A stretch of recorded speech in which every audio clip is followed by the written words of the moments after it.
Thank you. 4.9 शिक्षकांचे सेवांतर्गत प्रशिक्षण गरजांचा शोध. सध्याच्या शिक्षक नेमणुकीच्या नियमानुसार शिक्षण क्षेत्राशी निगडीत असलेली पदविका किंवा पदवी डी.एड. किंवा बी.एड. असल्याशिवाय शिक्षक म्हणून नियुक्ती होत नाही. पण विनाअनुदान तत्त्वावर शाळा चालू असली म्हणजे काही ठिकाणी नुसता पदवीधरही शिक्षक म्हणून नेमला जातो. तो शिक्षकाचे काम करत असल्यामुळे त्याला शिक्षण तंत्र आणि शास्त्र माहीत असणे आवश्यक आहे. त्यासाठी पत्रद्वारा पदविका अभ्यासक्रमास शासनाने मुदतवाढ दिलेली आहे. मुख्याध्यापकाने प्राधान्यक्रमाने अशा शिक्षकांना सर्व सुविधा उपलब्ध करून द्याव्यात आणि त्यांना आवश्यक ती पदविका प्राप्त करून देण्यास मदत करावी. यशवंतराव चव्हाण महाराष्ट्र मुक्त विद्यापीठाच्या बी.एड. अभ्यासक्रमाचा यासाठी विशेष उपयोग होईल. काही शाळांतून NCC युनिट्स मंजूर झालेली असतात. ती सुरू करण्यासाठी शिक्षित अधिकारी असावा लागतो. ते शिक्षण स्वतंत्र असते. लष्करी अधिकारी ते देतात. त्यासाठी त्या संबंधित कार्यालयाशी संपर्क साधून आपल्या शिक्षकांपैकी एक योग्य शिक्षक निवडून त्याला शिक्षणासाठी पाठवावे. तो आवश्यक कालावधीत जरूर ते शिक्षण घेईल आणि शिक्षण यशस्वी रीतीने पूर्ण करून आल्यावर तो NCC युनिट चालू करील आणि नेमून दिलेल्या अभ्यासक्रमानुसार काम करीत राहील. सध्याच्या काळात संगणक विज्ञान, कम्प्युटर सायन्स आणि विद्युतकी इलेक्ट्रॉनिक्स अभ्यासक्रमांची विशेष आवश्यकता वाटू लागली आहे. पालकांची तशी मागणी आहे. विद्यार्थीही त्यासाठी उत्सुक आहेत. पण त्या विषयांचे खास शिक्षण घेतलेले शिक्षक नसतात. योग्य शिक्षकांची निवड करून त्यांना वरील विषयांचे प्रशिक्षण दिले पाहिजे. जेथे असे शिक्षण देतात अशा शासनाने मान्य केलेल्या संस्थात शिक्षण देऊन हे शिक्षक प्रशिक्षित केले पाहिजेत. शासन ज्यावेळी अभ्यासक्रम बदलते त्यावेळी हा बदल शाळांतून योग्य प्रकारे कार्यवाहीत यावा म्हणून काही प्रशिक्षित मार्गदर्शक तयार करते. त्यांना विषय तज्ज्ञ, रिसोर्स पर्सन असे संबोधतात. हे प्रशिक्षित मार्गदर्शक तयार झाले म्हणजे त्यांच्या नेतृत्वाखाली प्रत्येक शाळेतील त्या विषयाच्या शिक्षकांचे शिबिर तालुकानिहाय आणि जिल्हानिहाय भरविले जाते. या शिबिराला आपल्या शाळेतील संबंधित शिक्षकाला पाठविण्याची जबाबदारी मुख्याध्यापकाची असते. या शिबिरार्थींना नव्या अभ्यासक्रमाची संपूर्ण कल्पना दिली जाते आणि त्याच्या कार्यवाहीची रीत समजून दिली जाते. या शिबिराला जाऊन आलेल्या शिक्षकाने आपल्या शाळेतील संबंधित विषयाच्या इतर शिक्षकांना मार्गदर्शन करावयाचे असते. त्यामुळे बदललेला अभ्यासक्रम आपल्या शाळेत सुरू व्हायला अडचण येत नाही. शिक्षण घेणाऱ्या शिक्षकाला सर्व तऱ्हेच्या सवलती शासनाकडून दिल्या जातात. इंग्रजीच्या अध्यापनाचा विचार करणारी स्वतंत्र संस्था आहे. या संस्थेमार्फत काही अल्पमुदतीचे पत्रद्वारे शिक्षणक्रम दरवर्षी घेतले जातात. हा विषय आपल्या शाळेत प्रभावीपणे व यशस्वीपणे शिकवला जावा यासाठी आपले शिक्षक अशा शिक्षणक्रमांना पाठवून त्यांना प्रशिक्षित करावे. हे काम मुख्याध्यापकाने योजनाबद्ध पद्धतीने करणे आवश्यक आहे. इतरही विषयांसाठी शासन काही कार्यक्रम आखून राबवते. त्याचा फायदा जास्तीत जास्त शिक्षकांना घेण्याची संधी मुख्याध्यापकांनी द्यावी अशी अपेक्षा असते. शाळेत काही पदवीधर प्रशिक्षित शिक्षक असतात. काही कारणांमुळे त्यांना पदव्युत्तर शिक्षण घेण्याची संधी मिळत नाही. त्यांची इच्छा असते हे त्यांच्याशी केलेल्या चर्चेतून स्पष्ट होते. तेव्हा मुख्याध्यापकांनी त्यांना प्रोत्साहन द्यावे, त्यांना पुस्तके उपलब्ध करून द्यावीत, अभ्यासाला थोडी उसंत मिळेल अशी व्यवस्था करावी. त्यांच्या या शिक्षणाचा फायदा त्यांचा स्वतःचा दर्जा सुधारण्यातच होईल, पण त्याचबरोबर त्यांच्या अध्यापनाचाही दर्जा उंचावेल. शाळेच्या हिताची ही गोष्ट असल्यामुळे ती करण्यास मुख्याध्यापकाने सदैव सिद्ध असावे. त्यासाठी जरूर तर आर्थिक मदतही संस्थेकडून मिळवून द्यावी. संचालकांना या गोष्टींचे महत्त्व पटवून द्यावे आणि त्यांचे जेवढे सहाय्य मिळवता येईल तेवढे मिळवावे. शिक्षणविषयक एखादा प्रश्न घेऊन त्याचा सांगोपांग विचार करून जर संशोधन करण्याची एखाद्या शिक्षकाची इच्छा असेल आणि विद्यापीठाने त्याला अनुज्ञा दिलेली असेल तर त्याला जरूर संशोधनाची संधी द्यावी. त्या विषयावर चर्चा करून त्याला वैचारिक सिद्धांत स्थापित करण्यास मदत करावी. असे डॉक्टरेट मिळवणारे शिक्षक हे शाळेचे भूषण होत. नाट्याभिनय, फोटोग्राफी, लेखनकला, चित्रकला इत्यादी अनेक कलांची शिक्षण शिबिरे असतात. त्यासाठी शिक्षकांना पाठवावे, म्हणजे शिक्षणेतर चळवळीत शाळा आघाडीवर राहील. ज्यांना ज्यांना शाळेने या सुविधा प्राप्त करून घेण्यास संधी दिली ते शिक्षक आपल्या नवज्ञानाचा उपयोग विद्यार्थ्यांसाठी करतात का, हे आवर्जून पाहिले पाहिजे. त्यांना याची वारंवार जाणीव देऊन कार्यप्रवण केले पाहिजे. ज्यांनी आपला व्यासंग चालू ठेवला असेल त्यांना शाबासकी दिली पाहिजे. त्यांना पाहिजे असणाऱ्या खेळासंबंधी किंवा कलेसंबंधी इतरत्र भरविल्या जाणाऱ्या स्पर्धांची माहिती दिली पाहिजे आणि या स्पर्धा गाजविण्याचा उत्साह त्यांच्या ठिकाणी निर्माण केला पाहिजे. वारंवार त्यांना स्मरण देण्याचे काम निरलसपणे मुख्याध्यापकाने केले पाहिजे.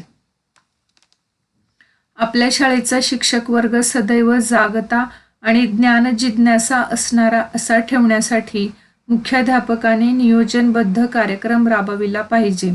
प्रत्येक शाळेत काहीतरी नवे उपक्रम चालू असतात. त्यांना त्याची फलश्रुती समजायला लागलेली असते. त्यात सुधारणा आवश्यक आहेत का इत्यादी गोष्टींचा विचार करण्यासाठी मुख्याध्यापक संघटनेच्या माध्यमातून परिसंवाद आयोजित केले पाहिजेत. त्यामुळे वेगवेगळ्या शाळांतील शिक्षक एकत्र येतील, ठराविक समस्येवर आपापले विचार सप्रयोग मांडतील, परिसंवादाला उपस्थित असलेल्या सर्व शिक्षकांचे उद्बोधन होईल, शिवाय त्यांच्या विचाराला चालना मिळेल, काही नवे मार्ग सुचतील आणि शैक्षणिक क्षेत्रात प्रगतीचे वारे व्हायला लागतील. परिसंवादात भाग घेणारा शिक्षक तयारी करून येतो याचा अर्थच असा की शिक्षण विचार त्याच्यात भिनलेला आहे. त्या विचाराविषयी त्याला जिव्हाळा वाटतो आहे आणि शिक्षणाचा केंद्रबिंदू असलेल्या विद्यार्थ्यांच्या प्रगतीची त्याला चिंता आहे. तो परिसंवादाचे सारही या विधायक विचारानेच काढतो. शिक्षकांना दिलेल्या ज्या सुविधा आहेत आणि स्वकष्टाने शिक्षकाने जी ज्ञानसाधना केलेली आहे तिचे प्रतिबिंब या परिसंवाद दिसले तर आपले कर्तव्य आपण योग्य रीतीने बजावले आहे याची खात्री मुख्याध्यापकाला मिळेल. काही गोष्टी प्रायोगिक स्वरूपाच्या असतात किंवा काही गोष्टी प्रत्यक्षात कशा करायच्या, त्यांचे परिणाम काय होतात, मुलांना त्या समजायला सोप्या जातात किंवा नाही याचा विचार करण्यासाठी कृतीसत्रे आयोजिली जातात. त्या कृतीसत्रातून प्रत्यक्षपणे कार्य करून निष्कर्ष काढता येतात. अभ्यासक्रमातील बदल, विषयवार प्रश्नसंच तयार करणे, कार्यानुभवाच्या विषयांचा विचार जीवनोपयोगी दृष्टिकोनातून करणे इत्यादी गोष्टीचा उहापोह आणि निश्चिती या कृतीसत्रातून केली जाते. अनेक शिक्षकांच्या अनुभवांचा फायदा त्यामुळे मिळतो. इतकेच नाही तर अनुत्सुक किंवा अकार्यक्षमांनाही यातून प्रेरणा मिळते. विद्यार्थ्यांच्यातील प्रयोगक्षमता वाढते आणि ते ज्ञानाच्या निकट जातात. ज्ञानाच्या प्रत्येक शाखेत बदल होत असतो. त्यात आधुनिकता येत असते. नवनव्या दृष्टिकोनातून प्रत्येक विषय हाताळला जातो. हा बदल लक्षात घेणे आवश्यक असते. काही शिक्षक त्याचा संशोधनात्मक अभ्यास करून जे स्वीकारार्ह असेल ते उचलून धरतात, पण ते सर्वत्र पसरणे फार आवश्यक असते. यासाठी प्रशिक्षण वर्ग आवश्यक आहेत. ज्ञानाचे नवेपण त्यातून प्रसृत केले गेले पाहिजे. नवा विचार प्रसाराभावी मावळला तर शिक्षण क्षेत्राची मोठी हानी होईल. सर्व शिक्षक वाचनवेडे नसतात. नव्या ग्रंथांची दखल घेत नाहीत. वाचनालयाकडे फारसे फिरकत नाहीत. त्यांच्या कानावर नवा विचार, नव्या कल्पना आणि नवे ज्ञान गेलेच पाहिजे. त्यासाठी प्रशिक्षण वर्ग महत्त्वाचे असतात. शिक्षकाला ते चिंतनक्षम बनवितात. शिक्षण क्षेत्राबाहेर काम करणारे अनेक तज्ज्ञ आपल्या कर्तृत्वाने झळकत असतात. त्याचे विचार प्रगल्भ असतात. त्याच्या विषयातील त्याची तपश्चर्या श्रेष्ठ असते. ज्यामुळे जे फलित असते त्याचा परिचय करून घेणे महत्त्वाचे असते. त्यांचे विचार ऐकण्याची संधी शिक्षकांना मिळाली तर त्यांचे व्यक्तिमत्व फुलण्याची शक्यता असते. विद्यार्थ्यांच्या जिज्ञासेला सामोरे जाण्याची कुवत त्यांच्या ठिकाणी निर्माण होते. अनेक विषयांवर तज्ज्ञांची व्याख्याने त्यासाठी आयोजित करण्याचे काम मुख्याध्यापकाने करावे. शिक्षकांच्या ज्ञानाचे आधुनिकीकरण करण्याचा हा एक मार्ग आहे. अनेक निमित्तांनी हे आयोजन करता येते. सांस्कृतिक कार्यक्रमाचा उपयोग यासाठी करता येईल. विद्यार्थ्यांना देखील ह्या उपक्रमाचा लाभ होऊ शकेल. शिक्षक हा समाजाचा एक घटक आहे, तेव्हा सामाजिक विकासाच्या चळवळीस त्याने सहाय्य केले पाहिजे. समाजात जी मूल्ये ढासळत चालली आहेत त्यांच्या पुनर्प्रस्थापनासाठी शिक्षकाने प्रयत्न केले पाहिजेत. यासाठी विविध सामाजिक चळवळीत, उदाहरणार्थ अंधश्रद्धा निर्मूलन, जटा निर्मूलन, साहित्य संमेलने, साक्षरता प्रसार, आरोग्य शिक्षण यात सहभागी होण्यास शिक्षकांना प्रवृत्त केले पाहिजे.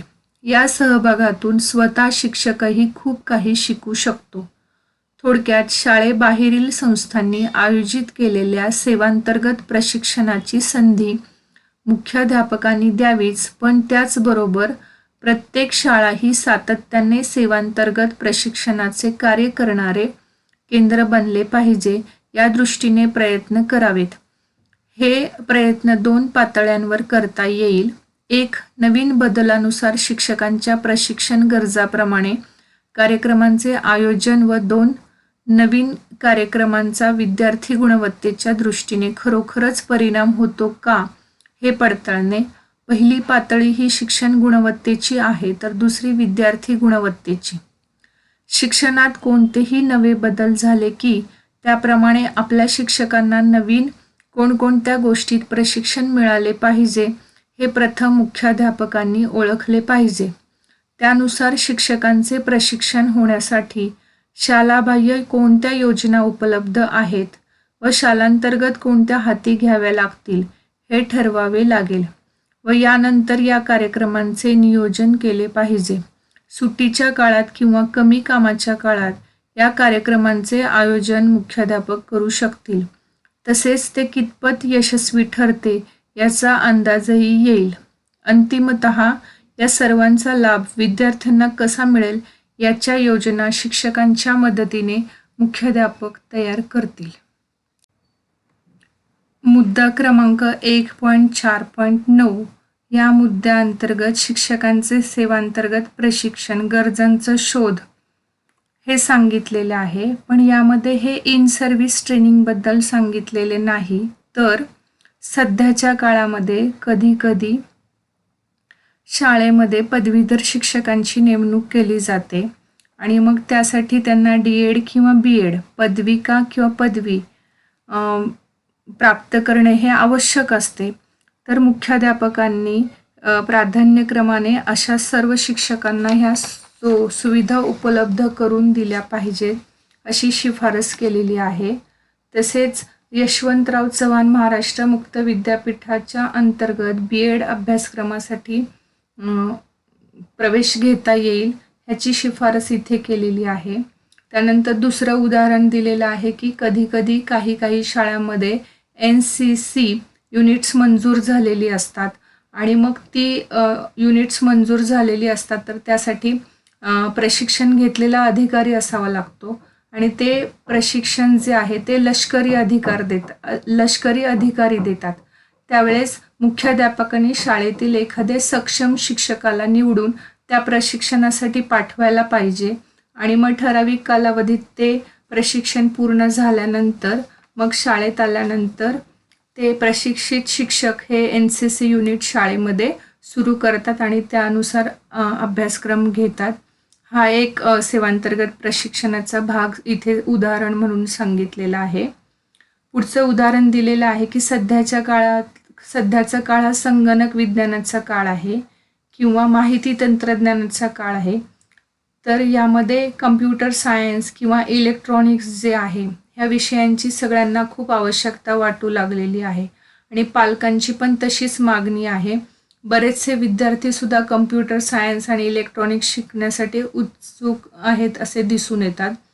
त्यावेळेस मुख्याध्यापकांनी सुद्धा पुन्हा एकदा शाळेतल्याच एखाद्या शिक्षकाला निवडून त्यांना प्रशिक्षणाला पाठवून असे अभ्यासक्रम आपल्याकडे सुरू करायला पाहिजेत असं सांगितलेलं आहे. त्यानंतर पुढचं उदाहरण दिलेलं आहे की ज्यावेळेस शासन अभ्यासक्रम बदलते त्यावेळेस तो अभ्यासक्रम शाळेमध्ये प्रत्येकाला यावा किंवा त्याची कार्यवाही व्हावी म्हणून शासन प्रशिक्षण आयोजित करत असते. आणि हे प्रशिक्षण देणारे जे शिक्षक असतात ते विषय तज्ज्ञ किंवा ज्यांना रिसोर्स पर्सन असं म्हटलं जातं, ते हे प्रशिक्षण तालुकानिहाय आणि जिल्हानिहाय पातळीवरती इतर सगळ्या शिक्षकांना देत असतात. त्या प्रशिक्षण शिबिरामध्ये अभ्यासक्रमाची संपूर्ण कल्पना दिली जाते आणि मग शाळेतील असे शिक्षक हे प्रशिक्षण घेऊन आल्यानंतर शिकवताना त्यांना कुठल्याही प्रकारची अडचण येत नाही आणि मग तो अभ्यासक्रम विद्यार्थ्यांपर्यंत व्यवस्थित पोहोचवला जातो. सेवांतर्गत प्रशिक्षणाचं आणखी एक उदाहरण दिलेलं आहे ते म्हणजे इंग्रजी विषयाचे अध्यापन. तर इंग्रजी विषयाचे अध्यापन करणाऱ्या स्वतंत्र संस्था आहेत आणि या संस्थांमार्फत काही अल्पमुदतीचे किंवा काही पत्राद्वारे शिक्षण दरवर्षी घेतले जातात. तर हा इंग्रजी विषय आपल्या शाळेमध्ये प्रभावीपणे आणि यशस्वीपणे शिकवला जावा म्हणून मुख्याध्यापक काही शिक्षकांना अशा शिक्षणक्रमांना पाठवून प्रशिक्षित करण्याचा प्रयत्न करतात आणि मग ते शिक्षक जेव्हा ट्रेनिंग घेऊन शाळेमध्ये येतात तेव्हा त्याचा फायदा विद्यार्थ्यांना आणि तसंच इतर शिक्षकांना सुद्धा होतो असं सांगितलेलं आहे.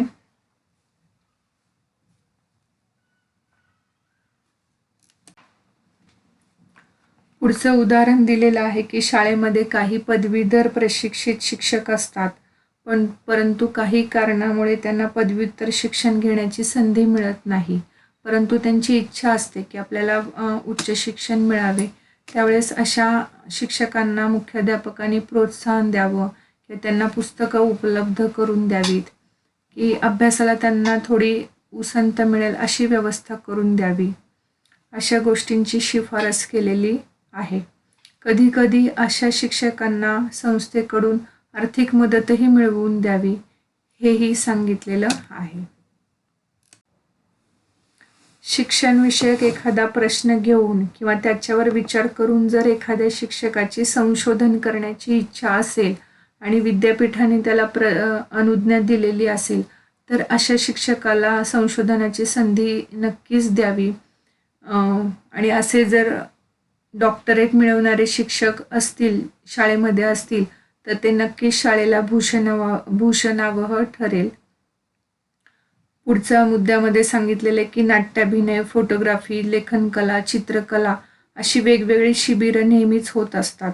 तर अशा शिबिरांसाठी शाळेतील हरहुन्नरी शिक्षकांना जर पाठवलं तर ते ट्रेनिंग घेऊन आल्यानंतर तसे उपक्रम शाळेमध्ये राबवतील आणि शिक्षणेतर चळवळीत सुद्धा शाळा नक्कीच आघाडीवर राहील. ज्यांना शाळेने या सगळ्या सुविधा प्राप्त करून घेण्याची संधी दिलेली आहे ते शिक्षक आपल्या नवीन ज्ञानाचा उपयोग विद्यार्थ्यांसाठी करतात का हे नक्की आवर्जून पाहिले पाहिजे. त्यांना कधी जाणीव देऊन कार्य करण्यासाठी प्रवृत्त केलं पाहिजे. त्यांचा जो चांगला व्यासंग आहे तो त्यांनी चालू ठेवला असेल तर त्यांना शाबासकी दिली पाहिजे. त्यांना खेळासंबंधी किंवा कलेसंबंधी इतर सर्व स्पर्धांविषयी पण माहिती दिली पाहिजे आणि त्यांच्यामध्ये हा स्पर्धा गाजवण्याचा उत्साह निर्माण केला पाहिजे. आणि असं सगळं काम मुख्याध्यापकांनी अगदी निरलसपणे करायला पाहिजे असं इथं सांगितलेलं आहे. म्हणून आपल्या शाळेचे शिक्षक वर्ग सदैव जागता आणि ज्ञानजिज्ञासा असणारा असा ठेवण्यासाठी मुख्याध्यापकाने नियोजनबद्ध कार्यक्रम राबवला पाहिजे असे इथे सांगितलेलं आहे. मुख्याध्यापक संघटनेच्या माध्यमातून परिसंवाद आयोजित केले पाहिजेत. त्यामुळे वेगवेगळ्या शाळेतील शिक्षक एकत्र येतील. एखादी जर समस्या असेल तर त्या समस्येवरती ते आपले विचार मांडतील. परिसंवादाला वेगवेगळे शिक्षकांचं उद्बोधन होईल. त्यांच्या विचाराला चालना मिळेल. त्यांना नवीन नवीन मार्ग सुचतील. शैक्षणिक क्षेत्रात प्रगतीचं वारं व्हायला लागेल. परिसंवाद भाग घेणारे शिक्षक प्रत्येक गोष्टीची तयारी करतील. याचा अर्थ की शिक्षण विचार हा त्यांच्या मनामध्ये रुजलेला आहे किंवा भिनलेला आहे असे लक्षात येईल. म्हणजेच अशा परिसंवादाचं सारही विधायक विचारानेच पुढे जाईल. शिक्षकांना दिलेल्या ज्या सुविधा आहेत आणि स्वकष्टाने शिक्षकांनी जी ज्ञानसाधना केली तिचे प्रतिबिंब ह्या परिसंवाद नक्कीच उमटेल याची मुख्याध्यापकाला खात्री नक्कीच मिळेल. कधी कधी काही प्रयोग हे प्रायोगिक स्वरूपाचे असतात किंवा काही गोष्टी प्रत्यक्षात कशा करायच्या, त्याचे परिणाम काय होतील, त्या मुलांना समजायला सोप्या जातात किंवा नाही यासाठी कृतीसत्र आयोजित केली जातात आणि ह्या कृतीसत्रातून प्रत्यक्षपणे निष्कर्ष काढले जातात. अभ्यासक्रमामध्ये झालेला बदल किंवा विषयवार प्रश्नसंच तयार करणे असेल किंवा कार्यानुभवाच्या विषयांचा विचार आपल्या जीवनोपयोगी दृष्टिकोनातून कसा करायचा असे सर्वाची चर्चा या कृतीसत्रातून होऊ शकते. त्यामुळे विद्यार्थ्यांच्या मनामध्ये असलेली प्रयोगक्षमता वाढते. ते ज्ञानाच्या जास्त जवळ जातात. कारण सध्या ज्ञानाच्या प्रत्येक शाखेत बदल होत असतो. त्यामध्ये आधुनिकता येत आहे. नवे नवे दृष्टिकोन वेगवेगळ्या विषयांमध्ये येत आहेत. काही शिक्षक जे असतात ते संशोधनात्मक अभ्यास करून जे स्वीकारायोग्य असेल ते उचलून धरतात. तर अशा शिक्षकांसाठी प्रशिक्षण वर्गाची नक्कीच आवश्यकता आहे. म्हणून हे प्रशिक्षण वर्ग महत्त्वाचे असतात की जे शिक्षकाला चिंतनक्षम बनवतात. शिक्षण क्षेत्राबाहेर सुद्धा काम करणारे अनेक तज्ज्ञ असतात. ते आपल्या कर्तृत्वामुळे झळकत असतात. त्यांची तपश्चर्या ही अतिशय श्रेष्ठ असते. तर अशा शिक्षकांचे विचार ऐकण्याची संधी शिक्षकांना जर मिळाली तर शिक्षकांचे व्यक्तिमत्व पण चौफेर फुलू शकते. विद्यार्थ्यांच्या जिज्ञासेला सामोरं जाण्याची कुवत त्यांच्यामध्ये निर्माण होते. अनेक विषयांवरती तज्ज्ञांची जी व्याख्यानं होतात त्या व्याख्यानांना शिक्षक हे उपस्थित राहतात आणि ते उपस्थित राहिल्यामुळे त्याचा फायदा नक्कीच विद्यार्थ्यांना पण होऊ शकतो. शिक्षक हा समाजाचा एक घटक आहे, तेव्हा सामाजिक विकासाच्या चळवळीस त्यांनी सहाय्य केले पाहिजे. शिक्षकांमुळे समाजाचा विकास घडून येतो हे तर आपल्या लक्षात येतच. समाजात जी मूल्ये ढासळत चालले त्यांच्या पुनर्प्रस्थापनासाठी शिक्षकांनी प्रयत्न केले पाहिजेत. कधी कधी सामाजिक चळवळींमध्ये सुद्धा भाग घेतला पाहिजे. म्हणजे जसे अंधश्रद्धा निर्मूलन असेल, जटा निर्मूलन असेल किंवा साहित्य संमेलन असेल, साक्षरता प्रसार असेल, आरोग्य शिक्षणाचं महत्त्व पटवून देणं असेल, अशा सामाजिक चळवळीमध्ये पण शिक्षकांनी भाग घेणं गरजेचं आहे असं इथं म्हटलेलं आहे. आणि शेवटी थोडक्यात असं सांगता येईल की शाळेबाहेरील जे संस्था आहेत त्यांनी आयोजित केलेल्या सेवांतर्गत प्रशिक्षणाची संधी मुख्याध्यापकांनीच द्यावीच, पण त्याचबरोबर प्रत्येक शाळा ही सातत्याने सेवांतर्गत प्रशिक्षणाचे कार्य करणारे केंद्र बनले पाहिजे. म्हणजे सेवांतर्गत प्रशिक्षण जे आहे ते सतत चालू असलं पाहिजे आणि मुख्याध्यापकांनी ही संधी शाळेतील शिक्षकांना उपलब्ध करून दिली पाहिजे. हे प्रयत्न 2 पातळ्यांवरती करता येतील. एक म्हणजे नवीन बदलानुसार शिक्षकांच्या प्रशिक्षण गरजाप्रमाणे कार्यक्रमांचं आयोजन करणं आणि दुसरं नवीन कार्यक्रमांचा विद्यार्थी गुणवत्तेच्या दृष्टीने खरोखरच परिणाम होतो का ते पडताळून पाहणे. म्हणजे पहिली पातळी ही शिक्षण गुणवत्तेची आहे तर दुसरी पातळी ही विद्यार्थी गुणवत्तेची आहे. म्हणून असं म्हटलं जातं की शिक्षणात कोणतेही नवे बदल झाले की त्याचप्रमाणे आपल्या शिक्षकांना नवनवीन कोणकोणत्या गोष्टीत प्रशिक्षण मिळाले पाहिजे हे प्रथम मुख्याध्यापकांनी ओळखले पाहिजे आणि ह्या कार्यक्रमांचे नियोजन केले पाहिजे. असे प्रशिक्षण शिक्षकांनी घेतल्यानंतर या सर्वांचा लाभ शिक्षकांच्या मार्फत विद्यार्थ्यांना कसा मिळेल याच्या योजना शिक्षकांच्या मदतीने मुख्याध्यापक तयार करतील. मुद्दा क्रमांक 1.4.10 संघवृत्ती निर्माण करण्याची तंत्रे व प्रयत्न. आपल्या शाळेतील शिक्षकांना आपण एका समूहाचे घटक आहोत ही जाणीव असली पाहिजे आणि त्यासाठी आपणच प्रयत्न केले पाहिजेत अशी जाण मुख्याध्यापकाने ठेवली पाहिजे. त्यासाठी तो विविध उपक्रम हाती घेऊ शकतो. काही सण शाळेत एकत्रितरित्या साजरे केले पाहिजेत. सर्वजण एकत्र आले, हास्य विनोदात अन गप्पात रंगले की त्यांच्यातील दुरावा नष्ट होतो. नकळत झालेले गैरसमज दूर होतात. सुख-दुःखाच्या गोष्टी बोलल्यामुळे एकात्मता निर्माण होते. तेव्हा असे प्रसंग कसे आणता येतील हे मुख्याध्यापकाने पाहावे. एकत्र येण्याचा आणखी एक मार्ग म्हणजे सहली. शाळेतील शिक्षकांनी एकत्र सहल करण्याचे बरेच फायदे आहेत. एखादे ऐतिहासिक स्थळ, धार्मिक ठिकाण किंवा निसर्गरम्य स्थान पाहायला गेले की त्या स्थळाच्या दर्शनाचा आनंद मिळतो. तेथील वैशिष्ट्य समजून येते, परिसर समजतो. सर्वजण एकत्र असल्याने आनंद शतगुणित होतो. प्रत्येकाचा दृष्टिकोन लक्षात येतो. सवयी कळतात. विविध वयोमानांची मंडळी एकत्र आल्यामुळे वयाचा आदर राखला जातो. साध्या साध्या गोष्टींमधून स्वभाव प्रगट होतात. याचा संकलित परिणाम म्हणजे सहलीचा आनंद मनावर स्नेह कोरून जातो. सांघिक वृत्ती निर्माण करण्यासाठी एकत्र येऊन काम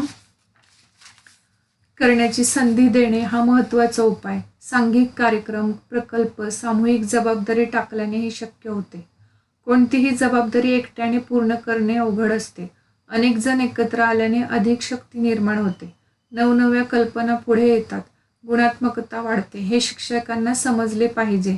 जो गुणात्मकतेत कमी आहे त्याला मदतीचा हात दिला पाहिजे. ज्याच्याकडे गुण आहेत त्याला त्याचा उपयोग करण्याची संधी मिळाली पाहिजे.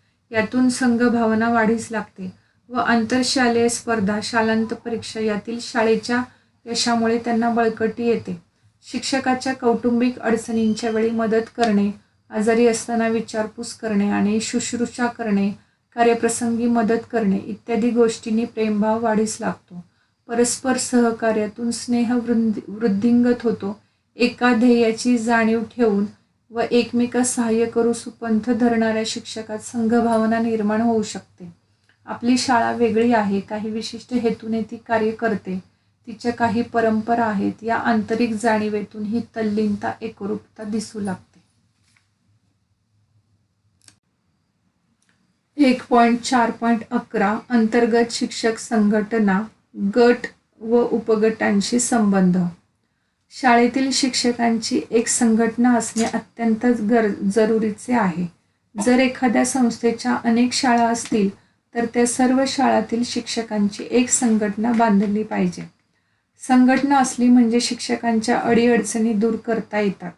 जर एखादी गोष्ट त्यांना अडचणीची वाटत असेल तर ती नाहीशी करण्यासाठी प्रतिनिधींकडून प्रभावीपणे मांडण्याची संधी मिळू शकते. सामुदायिक आवाजामागे सामुदायिक शक्ती उभी असते. पूर्वी प्रतिपादल्याप्रमाणे या संघटनेमुळे शिक्षकांचे मनोधैर्य वाढते, नैतिक बळ वाढते. संस्थाचालक आणि शासन यांना मनमानी कारभार करण्यास संघटना लगाम घालू शकते. तसेच त्यांच्या विधायक कार्यासाठी आर्थिक मदत देखील संघटना उभारू शकते. नवे अभ्यासक्रम, नव्या योजना यांचा तपशीलवार अभ्यास करून संघटना आपले मत मांडू शकते. जे चांगले असेल त्याचे स्वागत करणे आणि जे वाईट असेल त्याचा अस्वीकार करणे हे संघटनेचे ब्रीद असते. एखाद्या शिक्षकावर अन्याय झाला तर त्याला वैयक्तिकरित्या तो दूर करणे अवघड असते. तो हतबल ठरतो. पण जर तो संघटनेच्या माध्यमातून सिद्ध झाला तर त्याला जरूर न्याय मिळेल. शिक्षकाची पत व दर्जा मानाचा ठेवायचा असेल तर त्याच्या पाठीशी संघटनेची शक्ती असायलाच हवी. त्याला आपले म्हणणे निर्भयपणे मांडण्याची कुवत संघटनेमुळे येते. एखादा नवा विचार राबविण्याची ताकदही त्याला संघटनेमुळेच येते. शैक्षणिक प्रगतीला हातभार लावण्यासाठी संघटन गरजेचे आहे. ही अंतर्गत शिक्षक संघटना संपूर्ण लोकशाहीच्या पायावर उभी असली पाहिजे. संघटनेच्या घटनेनुसार तिचे पदाधिकारी निवडणूक पद्धतीने पदभार स्वीकारतील. या संघटनेची कार्यपद्धती तिच्या मान्य घटनेने आखून दिलेली असेल. या घटनेने पदाधिकाऱ्यांची संख्या, त्यांचे अधिकार, त्यांची कर्तव्ये निश्चित केलेली असतील. त्यांच्या मुदती ठरवून दिलेल्या असतील. पदाधिकारी निवडण्याचे नियमही ठरवून दिलेले असतील. पदाधिकारी जर घटनेने घालून दिलेले संकेत मोडत असतील तर त्यावरील उपाययोजनाही ठरवून दिलेली असेल. संघटनेचे कार्यकारी मंडळ त्याचे कामकाजाचे विषय याचे स्पष्ट मार्गदर्शन घटनेत असेल. त्यांनी केव्हा सभा घ्यायच्या, कामकाजात नोंदी कोणी व कशा ठेवायच्या याचेही मार्गदर्शन घटनेने केलेले असेल. घटनेच्या चौकटीत चाललेले कामकाज सर्वसाधारण सभासदांना कळण्यासाठी विशिष्ट मुदतीत सर्वसाधारण सभा घेण्याची तरतूद घटनेत केलेली असते. घटनेने टाकलेली सामुदायिक जबाबदारी संघटनेने यशस्वीपणाने राबवायची असते. पदाधिकारी बदलत जात असल्यामुळे नवनव्या शिक्षकांना संधी मिळत जाईल.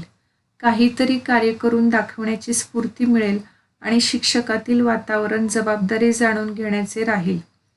पदाधिकारी आपल्या पदानुसार शिक्षकांचे कार्य करतील, त्यांच्याशी सहानुभूतीने वागून त्यांची गाऱ्हाणी समजून घेतील आणि परस्परातील विश्वासाचे वातावरण दृढ करतील. लोकशाही मार्ग हा हितकारक आहे हा विचारही शिक्षकांमध्ये रुजेल.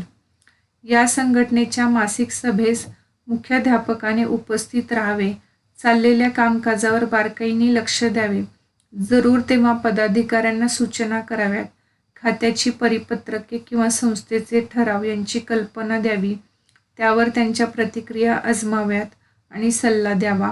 यामुळे सर्वसामान्य शिक्षकांपर्यंत धोरणात्मक बाबी जातात आणि त्यांना विचार करता येतो.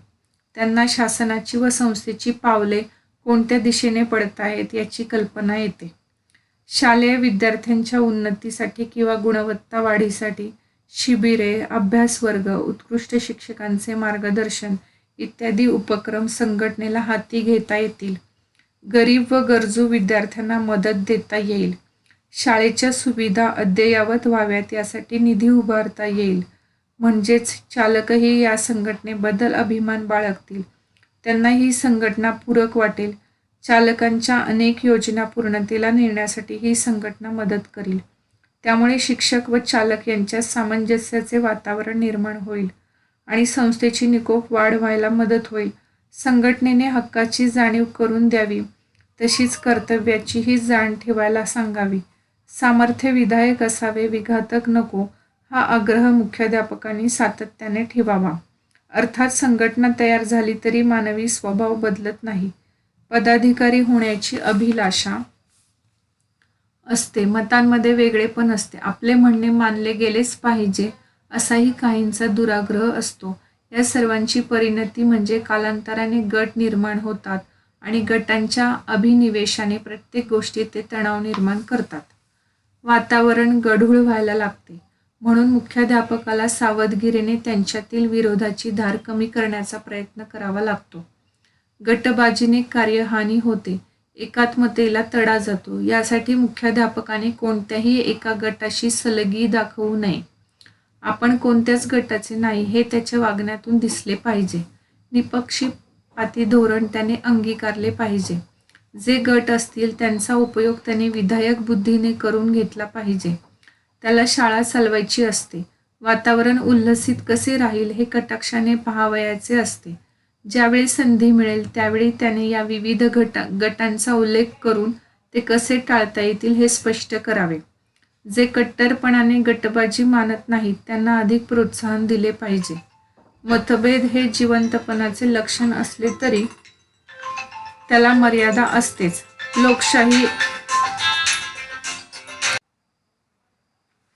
लोकशाही एकदा मानायची ठरवली म्हणजे परमत सहिष्णुता ठेवली पाहिजे.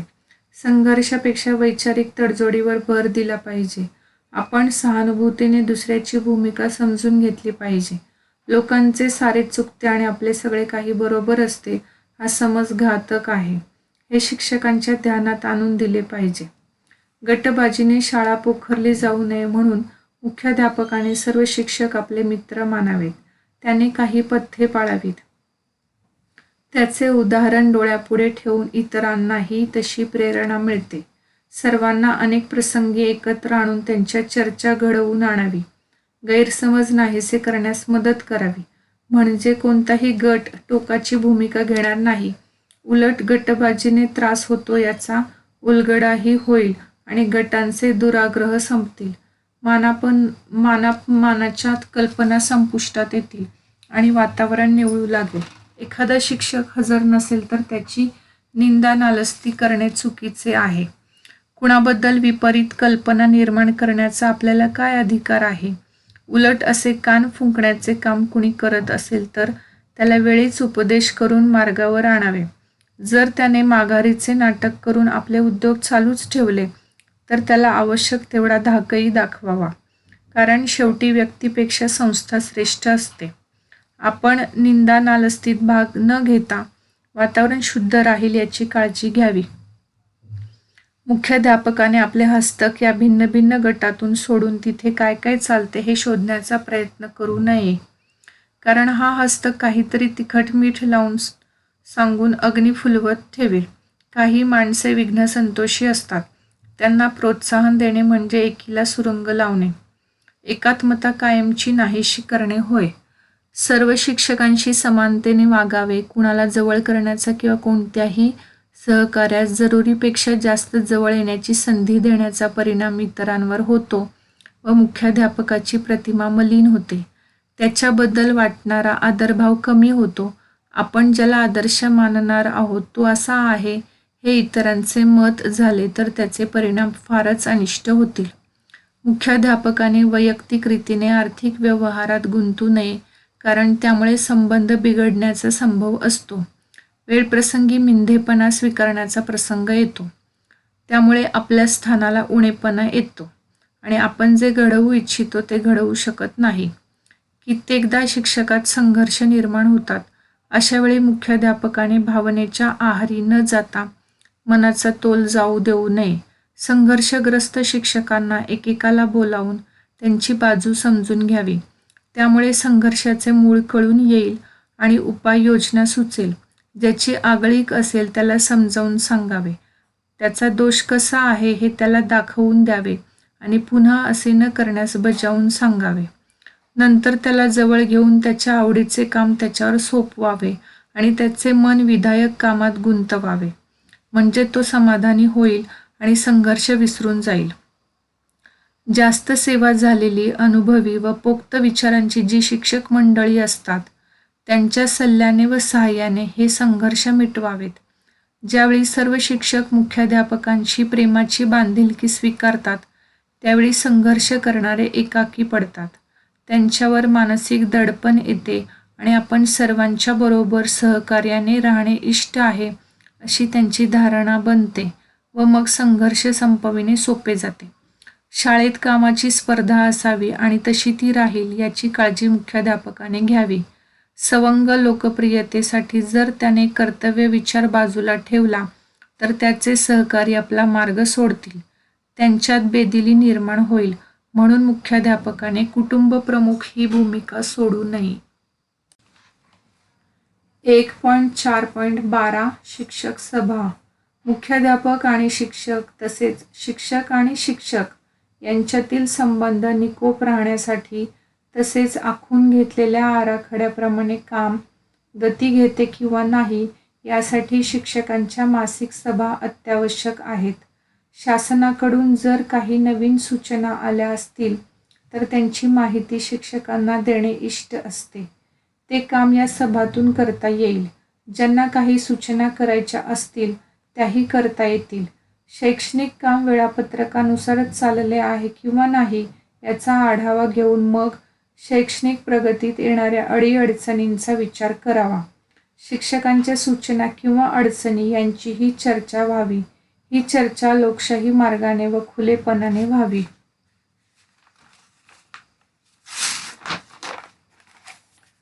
सभेला कार्यक्रम पत्रिका असावी. सभेच्या पूर्वसूचनेबरोबर ती सर्व शिक्षकांना कळवावी. म्हणजे शिक्षक विचार करून येतील. सभेपुढील विषयावर अभ्यासपूर्ण चर्चा करू शकतील आणि त्याचा शाळेच्या दैनंदिन कार्यक्रमांच्यासाठी उपयोग होईल. शालेय व्यवस्थापनाच्या दृष्टीने जे विभाग पाडलेले असतात किंवा विषयवार समित्या असतात त्यांचे अहवाल या मासिक सभेपुढे यावेत. त्यांच्या पुढील कार्यक्रमांची रूपरेषाही त्यांनी मांडावी. म्हणजे चर्चा होऊन पुढील कार्यक्रम निश्चित होईल. प्रत्येक विभागाचे काम सर्व शिक्षकांना समजेल. आपल्या शाळेतील विविध विभागांचे कार्य त्यांच्यासमोर येईल. त्यामुळे शाळेची चालू स्थिती प्रत्येकाच्या लक्षात येईल. त्यात कोणती भर पडणे आवश्यक आहे हेही सांगता येईल. हे आपले सर्वांचे काम आहे आणि ते आपण सर्वांनी केले पाहिजे ही वृत्ती त्यामुळे निर्माण होईल. शिक्षकांसाठी जे सेवा नियम वेळोवेळी तयार होतात त्यांची दखल सर्व शिक्षकांना घेता यावी यासाठी या सभेचे माध्यम वापरणे गरजेचे आहे. या सभा शिक्षकांच्या व्यावसायिक अडचणी दूर करण्यास उपयुक्त झाल्या पाहिजेत. शिक्षकांच्या सभा असोत किंवा संघटना असोत, शिक्षकांना सेवापूर्व व सेवांतर्गत शिक्षण मिळण्याची सुविधा प्राप्त करून देणाऱ्या पाहिजेत. त्यांनी सर्वतोपरी शिक्षक हितरक्षणार्थ कार्य केले पाहिजे. वृत्तपत्र प्रतिनिधींना शाळेत बोलावून त्यांना शाळेत चाललेले प्रत्यक्ष काम, सध्या कार्यान्वित असलेल्या योजना आणि भावी काळात करावयाच्या योजना यांची माहिती द्यावी. ते या योजनेत त्यांना आढळणारे वैशिष्ट्य त्यांच्या वृत्तपत्रातून जनतेसमोर ठेवतील. शाळेमध्ये एक प्रसिद्धी विभाग सतत कार्यरत असला पाहिजे. त्यांनी शालेय वार्ता वारंवार वृत्तपत्रांकडे पाठविल्या पाहिजेत. शाळेत होणारी विविध कार्यसत्रे, गुणवत्ता वाढीसाठी योजलेल्या सुविधा व प्रयत्न, तसेच शिक्षकांचे विविध प्रकल्प, विद्यार्थी व शिक्षक यांनी अनेक क्षेत्रात केलेली असामान्य कामगिरी व प्राप्त केलेली पारितोषिके यांना प्रसिद्धी देणे म्हणजे एक प्रकारची स्फूर्ती व प्रेरणा होय. विद्यार्थ्यांच्या वर्ग हस्तलिखितातून किंवा शालेय नियतकालिकातून विविध यशस्वी उपक्रमांचे वृत्त सविस्तर यावे. पालकांच्या मेळाव्यातून त्यांची माहिती द्यावी. शिक्षण खात्याला त्याचे वृत्त कळवावे. म्हणजे इतर शाळांतूनही काही उपक्रम हाती घेतले जातील. त्यामुळे आपोआप प्रसिद्धी व प्रसार होईल. त्यावर प्रतिक्रियाही कळतील आणि सुधारणाही करता येतील. शाळेचे वार्षिक स्नेहसंमेलन किंवा शाळेत होणारे सांस्कृतिक कार्यक्रम याद्वारे समाजातील शाळेत येणारे जाणकार आणि पालक यांना शाळा जवळून पाहता येते. काही वैशिष्ट्ये ध्यानात येतात. शाळेतील फलकलेखन शाळेची सातत्य माहिती देते. फलकलेखन आकर्षक असावे. शाळेतील कला शिक्षक फलक सजवतात. येणारा जाणारा क्षणभर थांबून ते फलकलेखन पाहून पुढे जातो. त्याला उद्बोधक अशी माहिती मिळते. शाळेत काही कायमचे फलक असतात. त्यावर गुणवान विद्यार्थ्यांची नोंद असते. मुख्याध्यापक आणि त्यांचा कालखंड दर्शविलेला असतो. काही मोठे फोटो असतात. ते एखादा प्रसंग चिरंजीव करतात. हे सर्व पाहून शाळेत आलेले नागरिक शाळेबद्दल कल्पना घेऊन जातात आणि त्यांचा प्रसार मग सर्वत्र होतो. ज्या ज्या वेळी काही विशेष घडते त्या त्यावेळी त्याची नोंद जाहीररित्या घेतली गेली की समाजात ती पोचती होते. शाळेने मिळवलेले करंडक, ढाली आणि चषक, ट्रॉफीज, शील्ड्स आणि कप्स आणि शिफारसपत्रे इमारतीत सर्वांना दिसतील अशी ठेवली की शाळेचा महिमा आणि परंपरा सर्वांच्या ध्यानात येतात. काही विद्यालयात टापटिपीची, गणवेशाच्या रुबाबाची अशी काही रीत असते की त्या विद्यालयातील विद्यार्थी ही चालती बोलती जाहिरातच असते. शाळेची महानता जनमानसावर ठसते आणि त्या शाळेबद्दल कौतुकाची भावना निर्माण होते. तेथील सर्व काही आदर्श असेल असा ठसा मनावर आपोआप उमटतो. विद्यार्थ्यांना प्रोत्साहन मिळते. शिक्षकांना हुरूप येतो. मुख्याध्यापक व शिक्षक यांच्यातील संबंध दृढ होण्यास मदत होते. 1.5 सारांश. मानवी संबंध हे गुंतागुंतीचे क्षेत्र आहे. मुख्याध्यापकाचे अनेक घटकांशी संबंध येत असले तरी शाळेच्या परिणामकारकतेच्या दृष्टीने शिक्षक सहकाऱ्यांशी संबंध हे सर्वात महत्त्वाचे. हे संबंध जिव्हाळ्याचे, संघभावनेचे होण्यासाठी काय करता येईल याची आतापर्यंत चर्चा केली. तरीही सहकाऱ्यांबरोबरच्या संबंधातील सर्वच प्रश्नांची उत्तरे आपल्याला यातून मिळतीलच असे नाही. हे संबंध निरोगी व दृढ होण्यासाठी काही मार्गदर्शक तत्त्वे या चर्चेतून आपल्याला निश्चितच उपलब्ध होतील. मात्र तरीही काही प्रश्न उरतीलच. विशेषतः मानवी संबंधातील एखादा निर्णय कृती केल्यानंतर मुख्याध्यापक म्हणून आपणास असे वाटते की आपण हे करतो आहोत ते योग्य की अयोग्य, चूक की बरोबर, या प्रश्नाचे अंतिम उत्तर आपली शाळा कशासाठी या मूळ प्रश्नाशी जोडलेले आहे आणि तो प्रश्न ध्येय वाक्याशी, विद्यार्थ्यांच्या गुणवत्तेशी संबंधित आहे. म्हणूनच योग्यायोग्यतेची शंका असेल तर आपल्या निर्णयाचा विद्यार्थी गुणवत्तेवर, ध्येय साध्यतेवर काय परिणाम होईल याचा मुख्याध्यापकाने प्रथम विचार केला पाहिजे. जर हा परिणाम चांगला होणार असेल तर आपला निर्णय, कृती योग्य आहे असे गृहीत धरून चालावयास हरकत नाही. इथे प्रकरण क्रमांक 1 शिक्षक सहकार्यांशी संबंध पूर्ण झालेले आहे. थँक्यू.